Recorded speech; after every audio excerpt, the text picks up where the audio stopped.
Buenas noches a todos. Quiero darles la más cordial bienvenida a este nuevo diálogo del convocado por el grupo Marcos Escudero.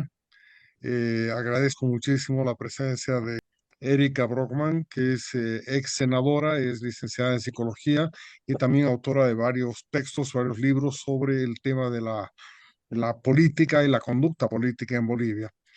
El tema de hoy día es sin duda un tema muy, muy importante.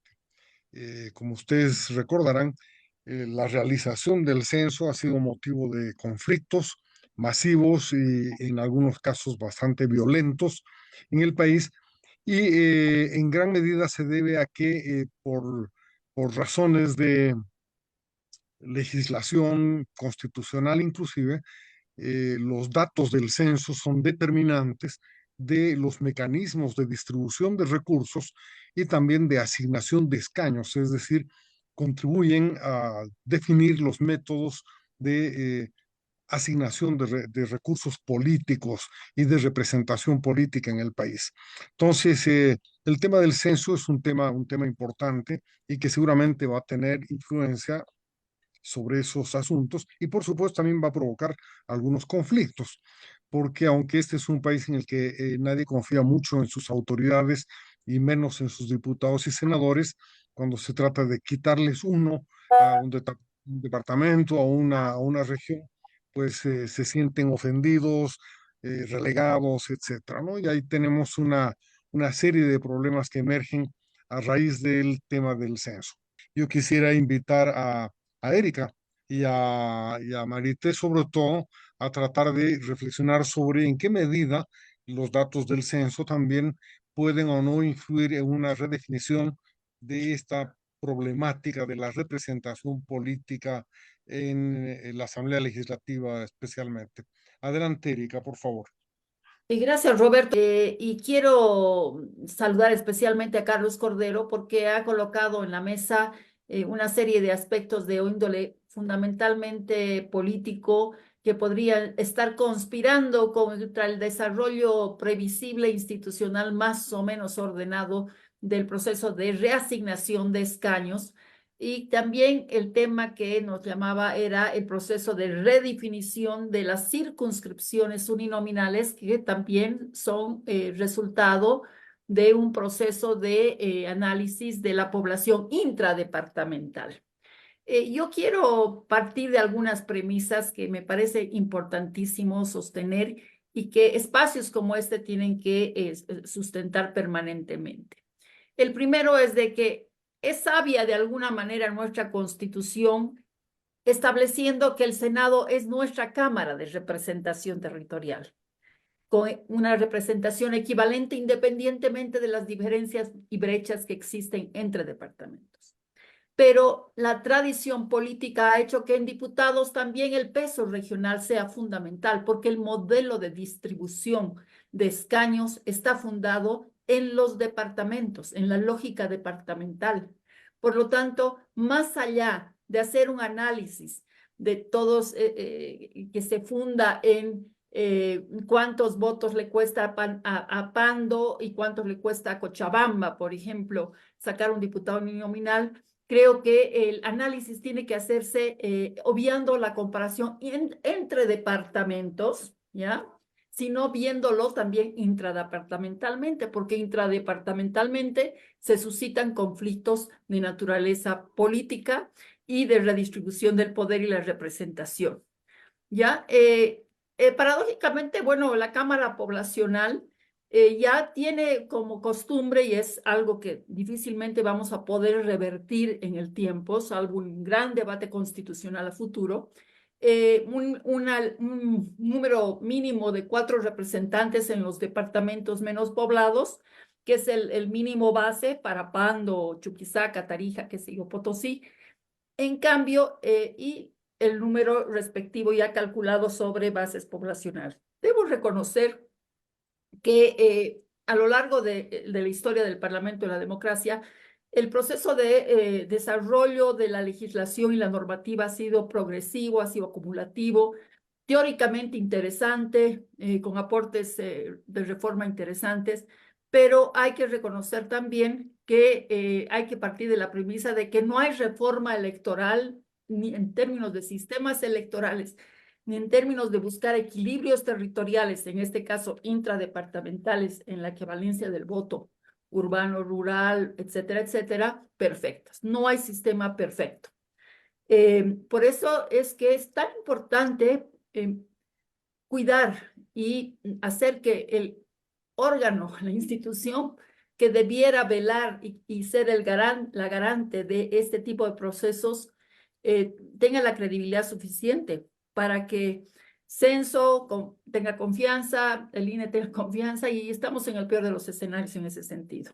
Progresivamente el Tribunal Supremo Electoral, que si bien goza de relativa confianza respecto a otras instituciones que han tocado fondo en términos de credibilidad, el Tribunal Supremo Electoral todavía mantiene un relativo, digamos, beneficio de la duda, que deberá revertir en términos de muy agresivamente para mostrar sus capacidades instaladas, que dicho sea de paso, son muchísimo más interesantes y mucho más amplias de lo que fueron la de de los tribunales cuando estaban manejados por los notables. Lo que importa aquí también es la instalación en la mente de la gente de que aquí hay buena fe, y eso tampoco existe. Hay mucha desinformación, como decía Carlos, respecto y mitos sobre lo que es la representación política. Sin embargo, yo me voy a referir a que existen los instrumentos para definir técnicos, para definir la distribución de escaños. No creo que Santa Cruz, personalmente, salvo aparezca como una bandera electoral, de la carrera electoral, dispute de una manera aguerrida el tema de la población, el tema de los escaños, pero sí van a haber problemas muy serios de gobernanza y de poder realizar y efectivizar la ley que hace referencia a Carlos, y que tendría que ser la que santifique, digamos, el estudio y la propuesta definitiva que hace lo más profesional posible y técnicamente posible el reglamento tanto de elaboración de circunscripciones como asignación de escaños, ¿no? Y este escenario está cada vez más negro, porque no va a existir esa posibilidad. El otro elemento tiene que ver con el, eh, el tema de las circunscripciones uninominales. Hay la creencia, evidentemente, de que se ha hecho dibujo libre y se ha caído en el fenómeno de la salamandra, de haber hecho ajustes en los polígonos de las circunscripciones uninominales en el 2014, en función de los intereses del partido de gobierno, fusionando áreas urbanas densamente pobladas con áreas densamente, o sea, dispersas en el área rural. Esto necesita ser analizado un poco más objetivamente. ¿Por qué motivo? Porque el hecho de que el año 2000, el 2020, el 2019 y el 2014 se ha corregido la cantidad de circunscripciones uninominales que habían, porque el año 2020 el 2010 hubieron 70 circunscripciones uninominales, incluidas las 7 circunscripciones especiales. Ahora sí se ha hecho un ajuste y se ha apretado eso para que sean 63, incluidas las 7. Eso ha significado de que la presencia de las circunscripciones especiales legitimadas por las demandas indígenas de los pueblos menos poblados, ¿ya? Se legitimen y, bueno, pues generen una presión en el propio territorio y en la composición de los polígonos de las circunscripciones intradepartamentales, y haciendo algunos ejercicios tramposos, pero también obligados por las circunstancias, por esta presencia de estas circunscripciones legitimadas por el movimiento, por el Estado plurinacional, entre comillas. Es interesante ver, por ejemplo, que hay comportamientos de voto, no creo que genere mayor conflictividad, más bien miramientos de parte de los uninominales respecto al comportamiento y la representatividad de los pequeños pueblos indígenas, con los cuales sí existe un conflicto entre los interculturales y los pueblos minoritarios. Les voy a dar, por ejemplo, el dato de que en el caso de de Bolivia, el 4% de la Asamblea Legislativa Plurinacional son los 7 escaños indígenas, que son eminentemente rurales. Representan ya el 1.6 del padrón electoral nacional. Pero si uno analiza el comportamiento del voto, los votos efectivamente emitidos de esos ciento y tantos, 113 indígenas que están en estas circunscripciones especiales para elegir a su representante, resulta que apenas han votado 49,000. Es decir, menos, o sea, menos del 70% de ausentismo prácticamente. Eso nos debería motivar porque significa también desajustes en la percepción que se está haciendo respecto a cómo va a ser manejarse los polígonos y los escaños distribuidos al interior de los departamentos. Yo recuerdo que Potosí, por ejemplo, se reveló a la presencia de una circunscripción especial y cada vez que le quitan un diputado, obviamente que hacer ajustes también en los uninominales y más bien el uninominal tenía había peleas entre provincias porque querían quedarse con el uninominal cuando había que fusionar una representación. Entonces van a haber ese tipo de conflictos y cuanto más certera sea y capaz sea el Tribunal Electoral de disipar algunas dudas respecto al conjunto de procedimientos e instrumentos que están sustentando el proceso electoral, va a poder minimizar los riesgos. Pero es importante que se expliquen. El reglamento de circunscripciones y el reglamento de escaños es muy claro. Jubileo ha hecho un análisis muy interesante y evidentemente ha planteado escenarios donde Santa Cruz, en el mejor de los casos, va a ganar 3 o 2 escaños en el próximo censo, porque entran las otras variables, el departamento menos desarrollado y la otra variable que representa la extensión territorial y hay otras variables que entran en juego en la ecuación, que es una ecuación matemática. Ahora bien, ¿qué más puedo decir al respecto? Me preocupa mucho la fragmentación, los efectos de la fragmentación territorial en la representación política. ¿Por qué? Porque este modelo departamentalizado ha hecho de que se desvirtúe y se banalice el concepto de la representación nacional en una Asamblea Legislativa Nacional. Y esto es muy importante decirlo, especialmente cuando existe supuestamente un Estado con multinivel, con otras asambleas legislativas, ¿no es cierto?, por abajo. Tenemos que hacer un gran esfuerzo por seguir manteniendo la fórmula de compensación de uninominales y plurinominales para evitar un desfase entre el voto presidencial y el número de representantes en la asamblea. Eso es sano y ha funcionado.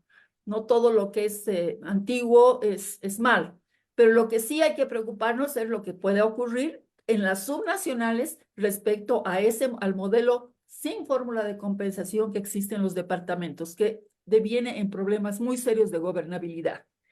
Yo personalmente quiero darles esta información, los conflictos al interior de los departamentos, considerando la poca cantidad de indígenas, habría que revisar y tratar de fortalecer e impulsar la participación. El censo probablemente nos dé nuevas figuras sobre la representación indígena originaria en el país, sobre la población que se autoidentifica como indígena, pero me parece, ya voy a terminar, me parece muy importante darnos cuenta que algo no está funcionando cuando cuando son tan pocos los que votan a favor, votos emitidos en las circunscripciones especiales, cuando se supone que debería haber un proceso de legitimación de esa representación que se dice es de los pueblos indígenas minoritarios y deberían agregar sus intereses para llevarlos adelante.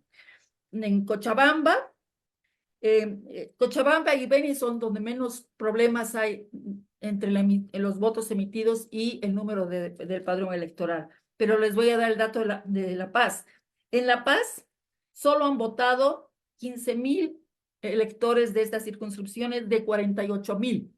Les doy ese dato simplemente para que tengan en mente lo que va a pasar respecto a la cantidad de uninominales de electores que tienen que estar en los uninominales y miran ahora con celo y con tensión específica también a los de las circunscripciones especiales, en un estado plurinacional que no ha terminado de consolidarse. Entiendo que el gobierno de Arce, como dice Carlos, coincido, está en el status quo total, no quiere hacer olas, no quiere hacer transformaciones, no quiere elecciones judiciales, no quiere absolutamente nada, pero esto también se puede convertir en una bola de nieve que muestre esa gestión como absolutamente inocua y de oportunidades perdidas para el país en estos próximos 5 años, estos 5 años, mejor dicho, que van a transcurrir de su gobierno. Ahí yo terminaría. Muchas gracias. Quisiera hacer una recuperar una de las tesis o de las propuestas que ha hecho Erika, y es acerca de la relevancia de las circunscripciones uninominales, ¿no? Parecen más que una solución, parecen haber agravado los problemas, y tengo la impresión de que en los hechos son un fracaso, en la medida en que la gente no se siente mejor representada por tener a los diputados uninominales, ¿no? Entonces, la pregunta es, ¿hasta qué punto mantener ese criterio de los uninominales no está haciendo más que dispersar todavía más el voto regional, el voto territorial, y agravar los problemas de representación política?